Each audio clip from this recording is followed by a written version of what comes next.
লিটন দাসকে আমরা যে ম্যাচটাতে অন্তর্ভুক্ত করতে পারিনি, ওটা কিন্তু সিরিজ ডিসাইডিং ম্যাচ ছিল।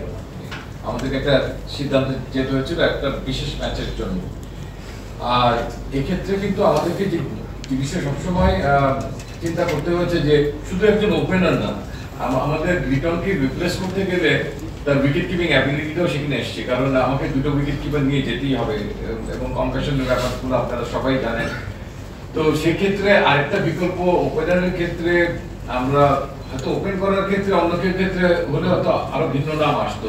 এক্ষেত্রে আমরা হয়তো এনামুল বিজয়ের নামটা আমরা ডিসকাস করেছি, কিন্তু তারপরেও এই ফর্মের ঘাটতির পরেও লিটনের উপরে আমরা আস্থা রেখেছি যে এবং তাকে নিয়ে কিন্তু কাজ করা হচ্ছে। দুটো ম্যাচ যে তিনি খেলেননি সেই সময় তাকে নিয়ে তার আস্থার জায়গাটা কিভাবে পুনরুদ্ধার করা যায় সেই প্রচেষ্টাগুলো আমাদের টিমের কোচিং স্টাফরা করে যাচ্ছে এবং সেটা যে রিস্টাবলিশ হলে এটা তো বলা যায় না, এটা ডেলিভার করার পরই বলা যাবে কতটুকু সে পুনরুদ্ধার করা যাচ্ছে। তার সিলেকশন অফ ডেলিভারিজের ক্ষেত্রে যে ঘাটতিটা আমরা লক্ষ্য করছি, বল সিলেকশনের ক্ষেত্রে, শট সিলেকশনের ক্ষেত্রে, আমরা সেই জায়গায় তাকে আরো ফার্ম করার জন্য আমাদের কোচিং স্টাফরা চেষ্টা করছি।